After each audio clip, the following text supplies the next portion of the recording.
The international profile of New Zealand's Prime Minister has risen since the Christchurch mosque killings just over 2 weeks ago. Jacinda Ardern said the fact she'd come to Beijing so soon after that was a reflection of the importance she places on her country's relationship with China. There are strains in that relationship, though, especially over the Chinese telecoms company Huawei, which has been stopped from supplying 5G equipment to New Zealand's mobile phone network on national security grounds. That has upset China's leaders, who regard Huawei as a symbol of all that this country has achieved in the past 30 years. And if a place like New Zealand refuses to purchase and employ Huawei technology, this is going to become a big problem, not just in terms of business, but in terms of the self-image of the Chinese leadership. It's going to be a big fail.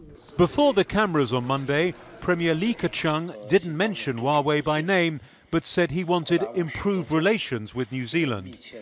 Ardern later insisted there'd be no final decision on Huawei. There is a view, for instance, that Huawei has been banned. That's simply not true. So it is an opportunity, I think, to set out what has happened and the way that TIXA works in New Zealand generally. China is New Zealand's most important trading partner, but New Zealand is also an ally of the United States. And analysts argue that for New Zealand's government, juggling the relationship between the two superpowers is becoming increasingly difficult. Ardern promised to raise another sensitive issue in Beijing, the mass detention of Chinese Muslims in the western province of Xinjiang.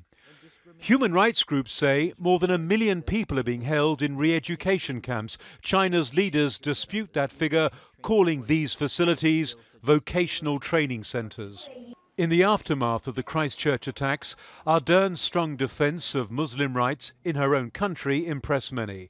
There's now pressure on her to be vocal in her defence of Muslim and minority rights abroad.